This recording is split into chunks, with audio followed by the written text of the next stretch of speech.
And welcome back to another episode of The Real Teachers of Atlanta. I am Ty. I'm Nikki. I'm Joya. And today we're going to be talking about how single parenting affects education. Let's get into it. We got the queens in the house, y'all. Real teachers of Atlanta. Hi, I'm Mrs. P. Smith, the Mama Bear at school, your favorite ELA and SPED teacher, but always teaching my students about business. I'm Miss Rose, commonly known as the snarky teacher, always ready with the good candy. The kids say I'm their favorite math teacher. After school, it's lights, camera, action. During school hours, it's Miss Carter, the life science teacher saving lives. We got the queens in the house, y'all. Real teachers of Atlanta.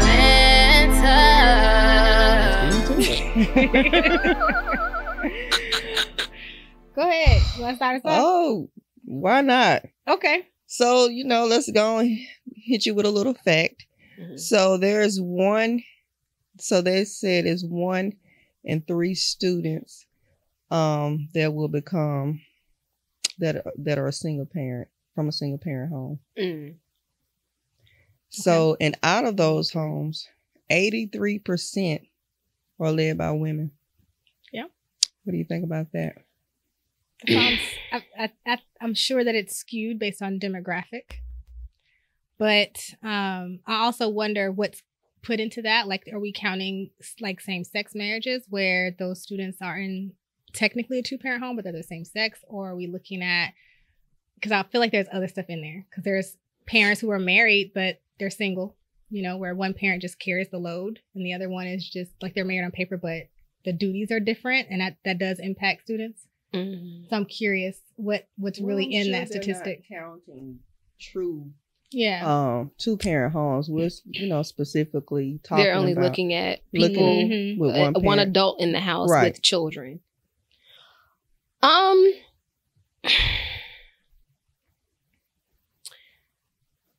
I think that children can flourish in any environment that provides them what they need. Yes. Agreed. That is fact. But children, I think, if you're talking about the total upbringing of a child, instilling integrity, morality, the importance of a father being present, the importance of a mother being present, those things factor into how well a student does academically. There are single parents that, specifically, like you said, I think 83% is head by women. Mm-hmm. And there are children that come out just fine. Mm-hmm. But to what extent did the parent have to go to make sure that child was academically on track? How hard did they have to work because there wasn't another parent there to kind of take off the load? So statistically speaking, yes, it is harder for a single parent to raise a child. But that doesn't mean that the child can't become successful if there is just one parent in the household. I mean, I come from a single parent household. Like, Yeah. I come from that. And so I was like speaking from just as a child brought up like that. Yeah, I watched my mom struggle. I watched her, work more than one job while my dad was frolicking across wherever he wanted to, doing his thing. And hindsight is 2020. So as an adult, do I recognize that she made sacrifices? Yes. Mm-hmm. When me and my brother got to a certain age, she was like, okay, I can't work 2 jobs anymore because y'all need me here. It's just more important for me to be here. So did she do the things that she needed to do because she put us first? Absolutely. I 100% will give her that. And I think that I look at my brother and I look at how we turned out and what we call success, right? Like what society calls success. Would I say that we were both statistically successful? No. But do I think that we are bad off or somehow in a bad situation? No. And I don't think that all of that is because my mom was a single parent. I think it's all those other factors that you mentioned because she was a single parent. Like the factors that become an issue because she's a single mom. Right. You know what I mean? Think you're more successful than your brother? Yes.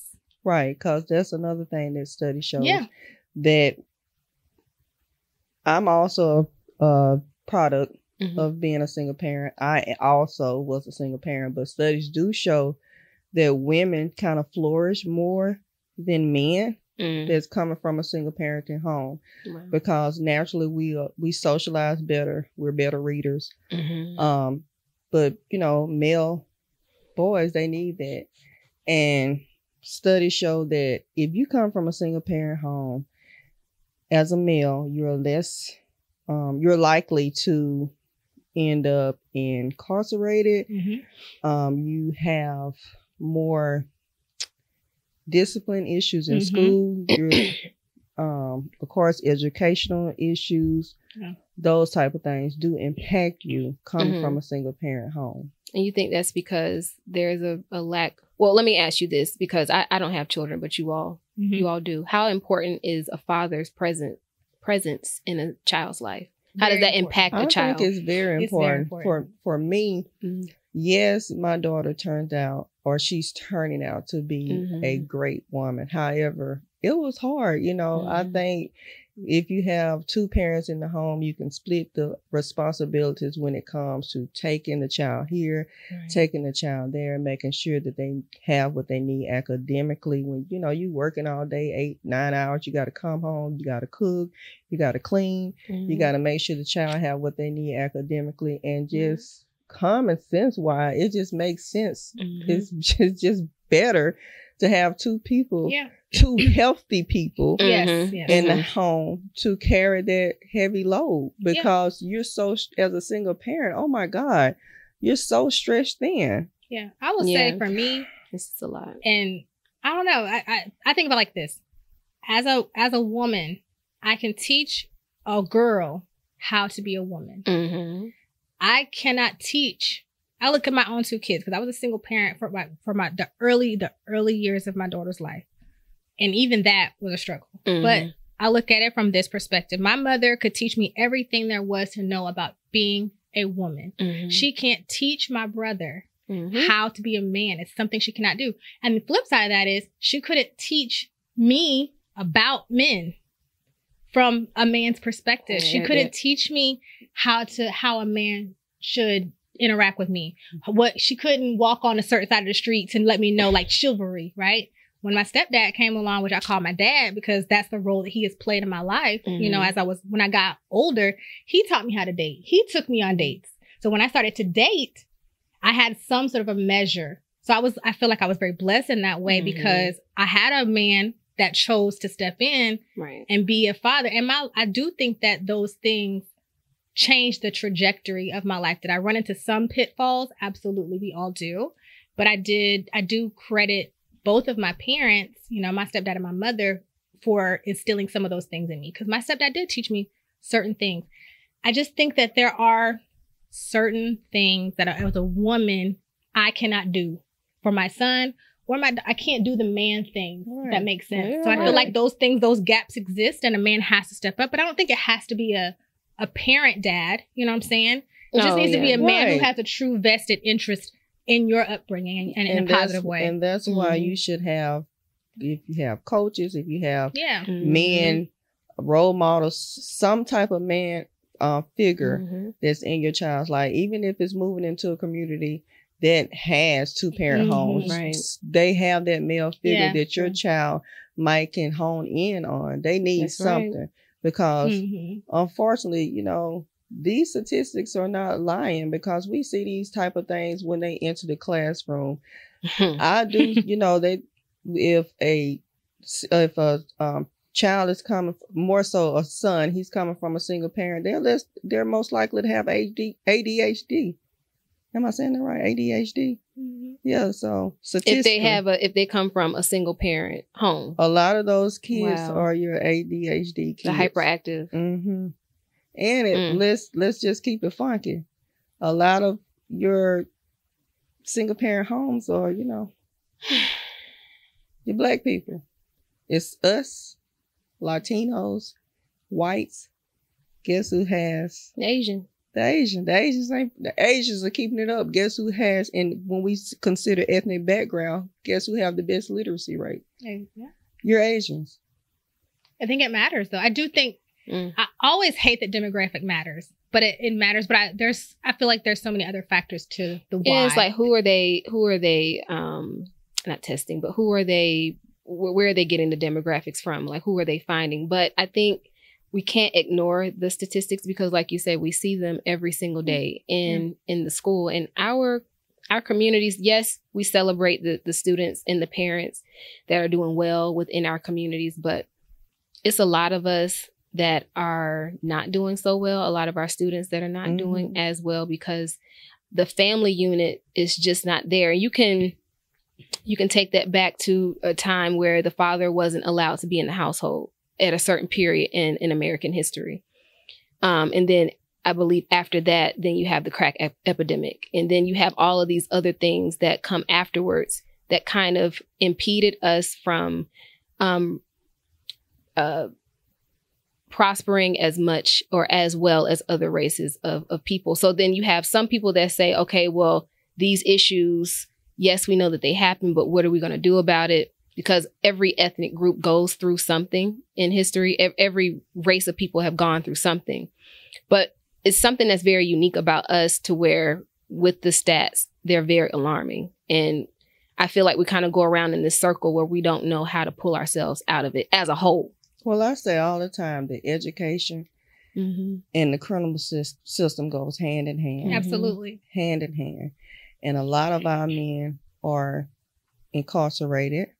A lot of them are dropping out because also if you come from a single parent home, and not to say that everybody come from a single parent home is dropping out of school because I didn't, you know, I'm very successful. My daughter, she will be very successful. She's on the right track. So just, you know, not to let that be the narrative because that's not true, but these are what the stats are showing. That, you know, our men are incarcerated. They're dropping out of school. They have low literacy rate. So if I have a certain amount of education, I'm not getting a great job. Right. What's my next steps? I think it's what's targeted to us, what's presented to us, what's presented and glorified to our communities. Right? We can talk even just with social media. When we're looking at what is presented to us, and I'm saying us as a loose general term, just Black folks, we are presented with be a rapper, like we said in another episode, be a rapper, be social Instagram model, be an influencer, be a YouTuber, be an athlete. Those are your options. That's what's presented overall. There's not a lot of, and we know that it's true because the closer you get, the higher you get to the top, the less color there is, right? So, but that's what's presented to us. Just these kind of, I don't want to call them pipe dreams because I know some things that, you know, it's a reality, but that's what's presented to our communities and that's what we're chasing. But why aren't we staying in our marriages? Why are we divorcing? Or why are we having our kids out of wedlock? Why can we not have the 2-parent home? I think values. Go ahead. Go ahead. I think values have changed. I know, like there's less of us going to church. There's less of us, you know, having any sort of like a belief system. We're just kind of thriving. So I'm not even saying you have to be Christian, but having like our morals have changed. The values, what's important has changed. And it's more like, because of what, again, I go back to what's been glorified. I could do this by myself. I'm gonna just have these babies by myself. And then that's my and it just perpetuates the same cycle. The millennials. Yeah. So why you keep I'm barely. No. I mean, made it in. Because you all decided you all were very successful, and you can have a baby and not be married. And again, that's what's perpetuated in the media. There is this idea that, well, now it's the soft life. It's now. No, we're moving to mob life now. Well, and I'm so. I know. INDE. No, it's none of that. No. No, it's not the independent. No, it's none of that. It's the What's the soft life? Now I need for you to help me. Soft life. Well, the soft life is you sitting at the house. You know, you might wanna go have some lunch. You might wanna go shopping. That's it. But when I was growing up. Hold on, before you get to your growing up. Okay. So that you're having a soft life. Okay. And you're at home. Right. And before you go to the lunch and everything like that. So do you have more opportunity, more time to invest in your children's education now that you have a soft life? You do. So what's going on with your kids? They don't want to have any. Well, you're having they do. The ones that you're having are reading below grade level, and they come to school turning up. Well, I think those the soft life is something very new. Or those the women that are low educated. So when you're talking about the soft life, that's a trend that's being pushed more so now. Mm-hmm. So there hasn't been a generation of people to go through the soft life. Right. So for my generation as a whole, not for me specifically, but it was the independent woman. Yep. It was, I can do it by myself. I don't need no man, which is absolutely insane. Because going back to your point, children need that influence of a father. A boy, a girl, they're going to get to that age specifically for young boys. Whatever the father needs to take and tell him about, whatever rites of passage he needs to go through, that's between him and the father. Mm-hmm. Because there are things, and they're going to come for you in the comments, because there are going to be some single mothers that say, well, I can do it. I don't need a man. Well, I don't want to know something about my son. Okay? There are certain things that you just cannot give to your son. Right. There are certain things, because a boy's going to get to a certain age where he's going to try his father, or he's going to try somebody. And he's going to need that opportunity to get slammed up against the wall if it gets to that point, to let you know, hey, we're not doing that. Society doesn't work like that. Right. So to go back to kind of where we are now, women as a whole, I think they're tired. And they're tired of being the man. Because we're not built for that. We let me say this last point, Nikki, and I'm going to let you say what you're going to say. But women have to stop trying to be strong. We're naturally strong. We can have children. That's incredible to be able to give life. That's a major thing. That's a strong thing. But for some reason, I think for my generation, we've gotten to a place where we think that we need to compete with men, where instead of it being a balance, nature doesn't compete with itself. It just is. And so now we're seeing the ramifications of the feminist movement, which had nothing to do with Black women in the first place. Correct. That was an issue between the white woman and their white man. Yes. But we jumped on the bandwagon with that. Yep. And now we're seeing the consequences of it 20, 30 years. Mm-hmm. And it just all is a domino effect. So now we want to live the soft life because we're tired. I want to get my nails done. I want to sit and go to the country club. And I want to have my lunch. But you need somebody to support that lifestyle. Is it wrong for that? Because no, absolutely not at all. No, go ahead. I was going to say, I have both boy and a girl, right? And yes, I live at home with my husband. There is nothing wrong with the soft life. There's nothing wrong with being independent. It's the natural order of being a woman. You want somebody to take care of you. I have said it before to my other friends, and I've said it to my husband. I don't want to work. My mother and I were just talking about this, and almost in a joking way, but very serious about, I don't want to have to work, right? This work, and I'm not saying that because out of a laziness. I'm saying this out of just looking at how households and family units are set up. I don't mind being home. I don't want to work hard. I don't want to break a nail. You know what I'm saying? I want to wake up, take a good long hot shower, flick the lights on. You know what I'm saying? Spray on my perfume, put my heels on, be cute, and be a trophy wife. And that's what what you want. And that's what you want. That's fine. I'm saying that because that is, why not? That does not mean I'm not taking care of my children, but I want the man in my house to be the man of my house and be the leader. And I want, as a woman, to be, I want to be the woman. I want to be the keeper of the home that my husband provides. Like what feels like a natural order. But I think the big, and what I was going to say to what you're saying is, we did get taught that. We're in the same age group. We got taught that. We got told, be independent. I'm saying by society. Oh, okay, because I didn't get taught that in my household at all. It was, well, I mean, like I said, I grew up with just my mom. Right. So I watched her have to be strong. Right. So we're learning, our generation learned from the generation that was in our home. So if you think about it, even to your point, our lives are very different, but how we grew up is very different, right? And I think a lot of single mothers, okay. they have, well, just to go to your point, I think women that are single mothers, they don't say they don't need men. It's just they're in a situation where maybe they're divorced, the husband passed, or maybe the relationship just didn't work out.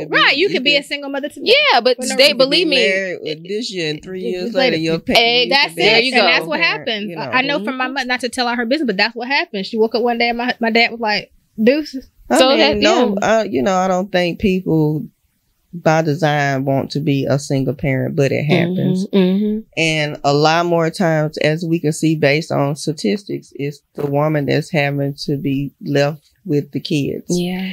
And like I said, I have my experiences being a single mother. For me, it didn't take me 1 baby, 2 baby, 3 baby to understand that, I think I was more fearful of me having another child and having to do it, by myself, even though I had my village, but that village doesn't come home with you. So there's still things that you have to do outside your village. And, it was a lot. Like, my daughter, she didn't suffer from anything. I think she had, adequate enough things that she needed in her life, but could there have been more? Absolutely. If we had a two parent household, there could have been more money to do different things that we wanted to do, but I made it work. But it's so important to have that 2-parent household. I was looking at a video on IG, a lot of people doing the videos about, I don't know what they call it, but this wife and this husband, they was like, of course I'm a mom. And the dad, they did the video together. Okay. And the dad was like, of course I'm a dad. I do X, Y, and Z. And it was so crazy, y'all. I resonated with both of them.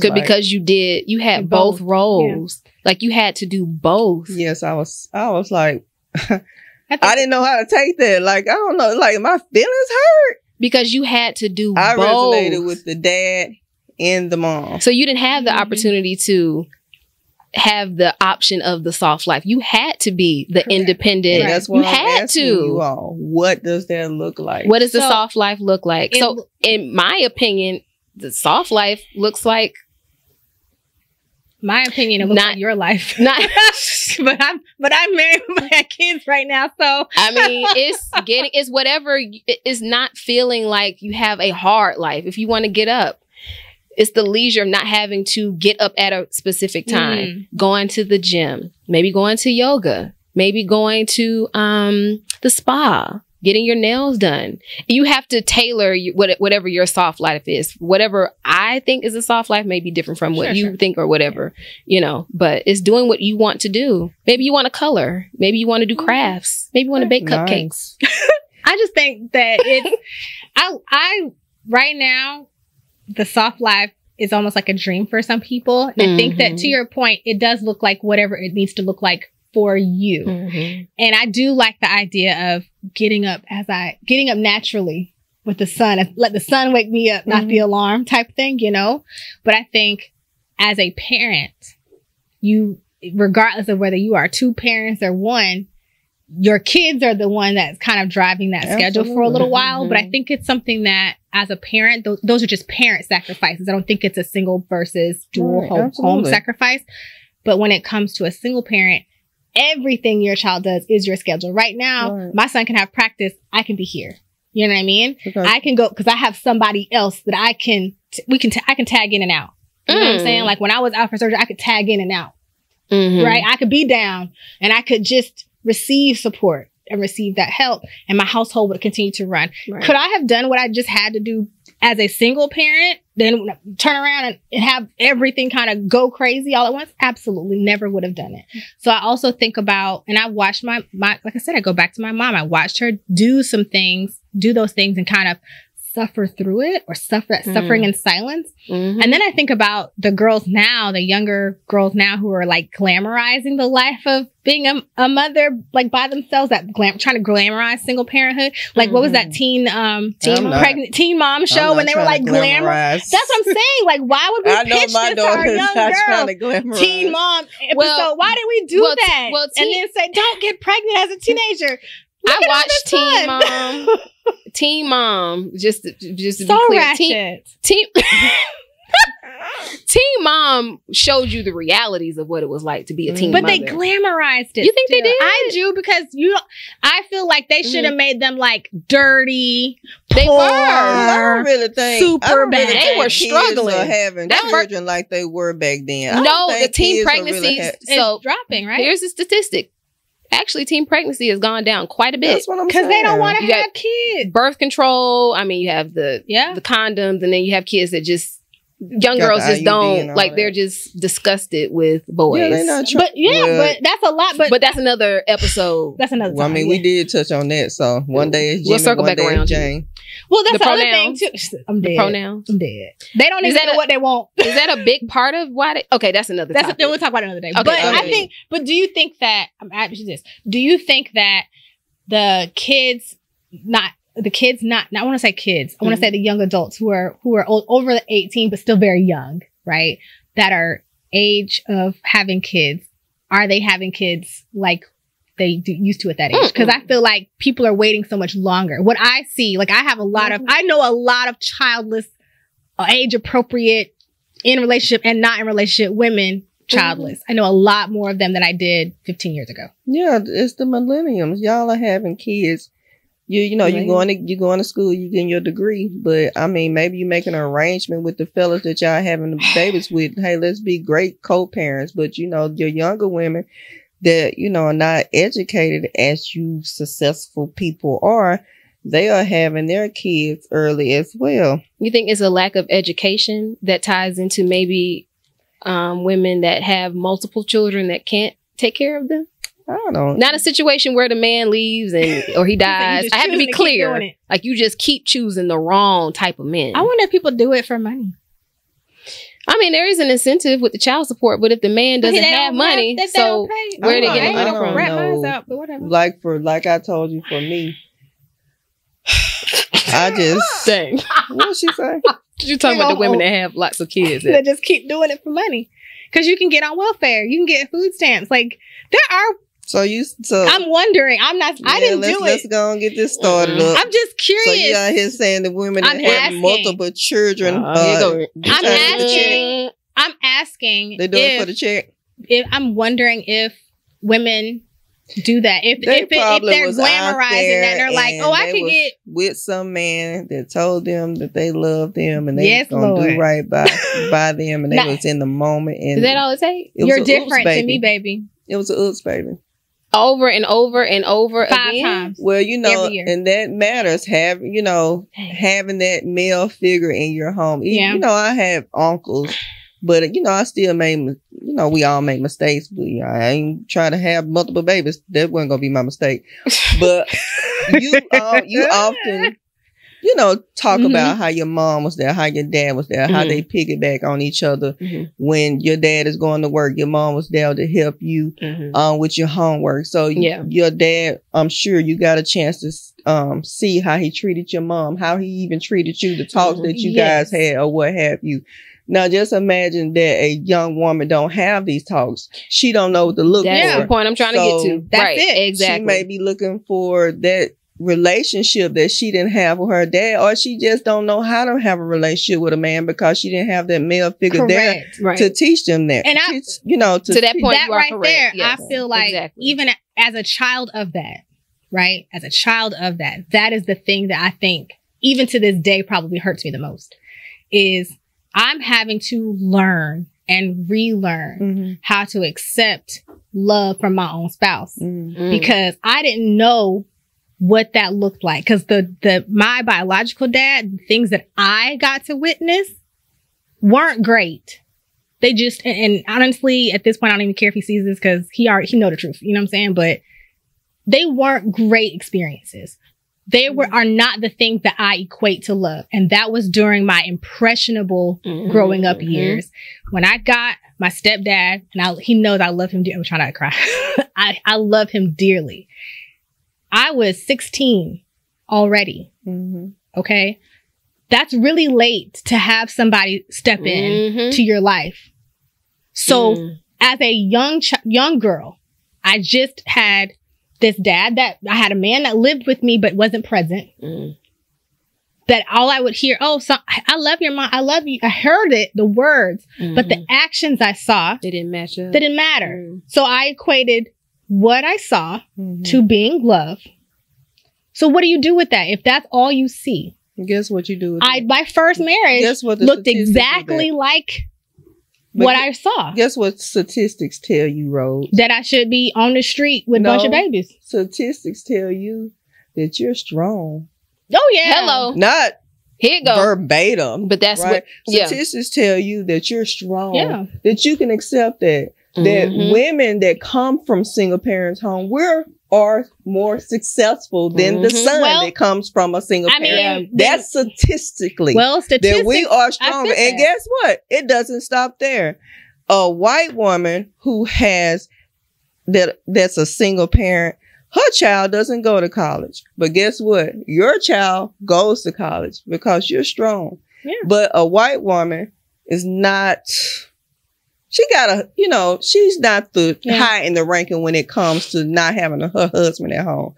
But you, my dear, you get to see that. But the world still says you're strong. That if you're a single parent, of course you can get children to go to college. Of course that you're better off than the young black boy that's raised by your mother, because he's not going to be successful. That's why I asked you in the beginning, are you more successful than your brother? You told me yes, because guess what? Statistics is not on his side. It's not on your brother's side. Right. The world is not on your brother's side. Right. Because he's expected to be a criminal. He needs that nurturing from the mother, and the mother doesn't have time to nurture, to coddle, because you gotta be on. It's a lot, and I think that at the end of the day, then you get into, guess what happens, and this is what you see with these. But now kids. You get into needing therapy. You know what I'm saying? Now you get into the real issues of these results. You can't measure the true impact because you can't get into a person's mind in that way. You can't get into their heart in that way. But we're seeing the results. We're seeing we all have people in our family, and it's the same story with people that over and over and over again. And then you look at other races of people. You said the Asian community and how tightly knit their family is. Now, let me be clear. The Asian community, they have issues. They got lots of issues as well. They may be great academically, but behind closed doors, it's a hot mess as well. Everybody has issues. Every race of people have problems. But I think with us, it's a domino effect, and it's something that we have to be honest with ourselves. And it's like, what came first, the chicken or the egg? Is it because the girl doesn't have the father in the household that she's choosing the wrong type of men? But then by that time, the child is here, and then there's no father there. And then the child, it's like, when does it stop? It's that, and I want to kind of say two things. It's that it's not a win. It has to. But we also, there has to be a commitment. And like, one thing I will say about my mother is her commitment to us was really instilling in both my brother and I that having both of your parents be present is important. My brother has children. Okay. And one of the things that I commend my brother on, no matter what, is whether he is with his child's mother or not, he hasn't missed a game. He doesn't miss. He's still present. He is 100% present. Good. He goes tutoring. He will help them with their homework. He's picking them up. He don't care if he got to drive an hour one way, an hour back. I will give him that. He's doing what a father needs to do. Well, for his daughters, he's present. Y'all already breaking the correct. But my mother was the one who says and reminds us, even in adulthood, right? Because I had a kind of an argument with somebody I know, and I said, you never get to stop being a parent. It doesn't matter how old your children get. My children are approaching adulthood. Your daughter she's there. You don't get to stop being mommy. You sure don't. You don't get to stop giving good counsel when you want to. And I'm in my 30s, and I'm still like, so mom, so can you explain this? Please. I'm calling her constantly. When I get to the airport, I'm on the phone. I'm here. Yes. When I land, I'm here. She's the one who called me earlier. My mother is, I'm not going to say like she's the center of my world, but she is definitely one of those people. She is my trusted advisor, my confidence. It's okay to say that. I need her. I need her to keep telling me it's okay, baby girl. When I get mad at my husband, I be like, so I don't want you to be mad with him. And then she'll check me. No, and she'll let me know. But I think there's so many things that get unpacked in that. Mm-hmm. As a parent, married or not. Yeah. What you give to your kids and what you sow into them is so important and so impactful. And even into adulthood, continuing to remind them of those lessons that you tried to instill in them. Mm-hmm. And one thing my mother has always said to me is, I don't want you to make the same mistakes I made. Mm-hmm. And I'm looking at my mom like, okay. And I look at my kids. My daughter's not running around chasing any Tom, Dick, and Harry. That's why I say y'all. Yours not either. Y'all, well, all of it. Wait a minute, what you mean? No, I just said no. Oh, relax. What I'm saying is that we, are breaking generational curses. Absolutely. Not that my child is married or anything yet, but I do believe she's very selective, though. Very selective, phenomenal, picky, and I love it. Jazz is amazing, and I think for me, that's what every parent should look at. Mm-hmm. Your child should be the best version of who you are, and with hands down. My child is way better than I was at 20 years old. Now, I ain't with no bad kid, but I'm just saying, she's good. And I think that we're all up here breaking generational curses, no matter what the world says. It's what we have to show our kids. It don't matter if you have a one parent or two parent. Mm-hmm. You gotta, whatever the struggle is, you gotta do what you have to do. Yeah. Because it's not fair that your child, because if you got married, you got divorced, or if you never been married and you became single, that's not on the kid. You got to handle responsibility. Yep. Yeah. I think you got to do it. You ever heard that? I forget the lady's name. She did a sermon, and part of the sermon was like, I just always remember these words: "Girl, get up, girl, get up." You've heard that? Oh, I think it's I know you're talking I forget her name, but. There was one watching that always when I think about daughter. Yes, TJ's daughter. And she says, she's talking about all these different things, but ultimately the consensus is, girl, get up. It doesn't matter what's knocking you down, what's coming against you. You just have to get up. And I think my mother has always been that girl that got up for me. You sound like you want to do a mother show. I really feel like I'm about to cry. My mom is like, y'all just don't know. That for Mother's Day. Right, for Mother's Day. My mom is, because I'm like, glad to move past it. Look at Joy. Here she goes. Y'all just don't know. Lord. Like, my mom has saved me from so much. It's time to check this out. I mean, I'm fine. Your eyes. No, because your eyes was glassing up too. Girl, we done been through. My mama saved my life. Y'all just don't know. That's how it's supposed to be. Because I was like, but I also look at my stepdad, because for me, and he knows this because I tell him every Father's Day and every year on his birthday, which is coming up, and I tell him, when I needed a dad to step in and say, girl, you're doing this wrong. Girl, you need to check it. Because I had an attitude. Jesus, I had an attitude. Okay? Because I got to a point where I hated my mom. I was angry with her for making my real dad leave for a long time. And one day my stepdad sat down and talked to me. He took me out to eat crab legs. I'll never forget it because the place shut down. Dang. Because we used to go there all the time. Jones Crab Shack? No, girl. It was a little Chinese restaurant that used to sell crab legs down in Stockbridge. And we used to go there till they shut it down.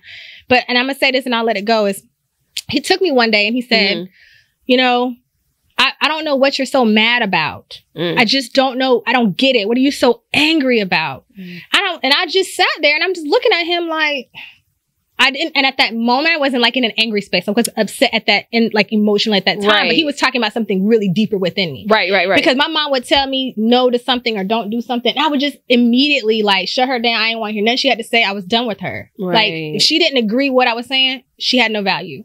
And that's really where I was as her child. And I'm talking about the person who's done everything they could for me. That's how I felt as her kid. And he really asked me that. And he was like, what are you angry for? Like she's done everything she could for you. What are you so angry for? And I just remember looking at him in the face thinking, what are you talking about? Yeah. And then he said, why are you angry?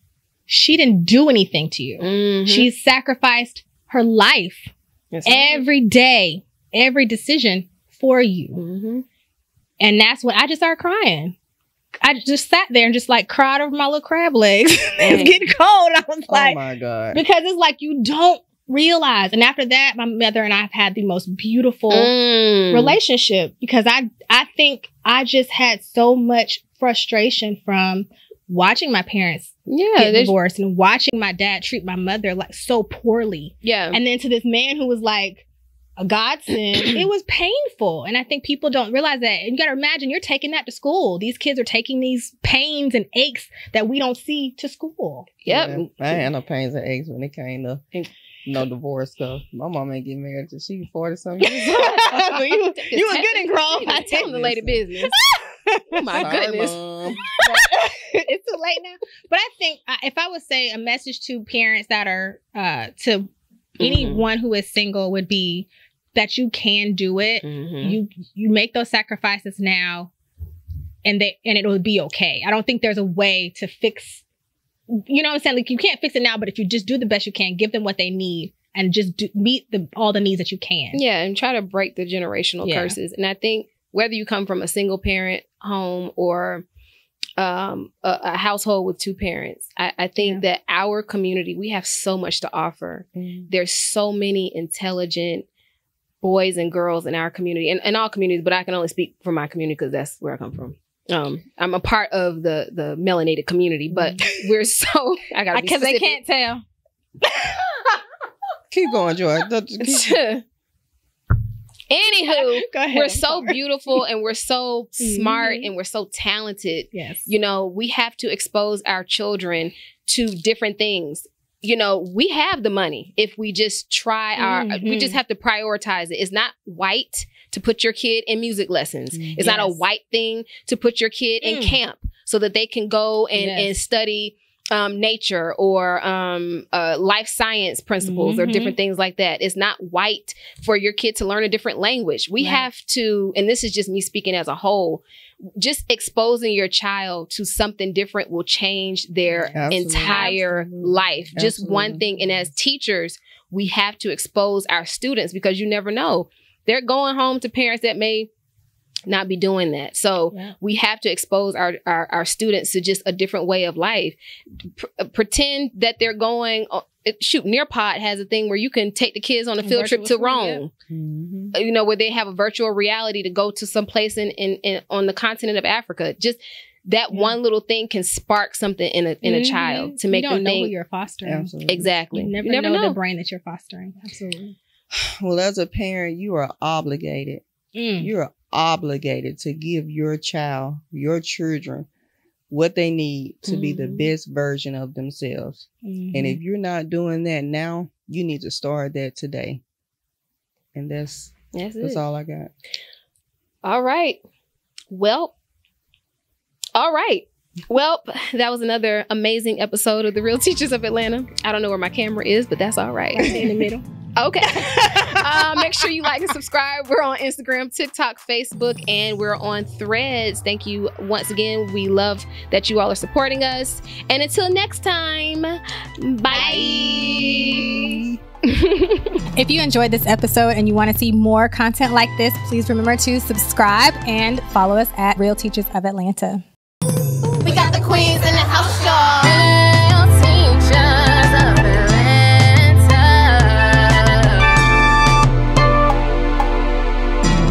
We got the queens in the house, y'all.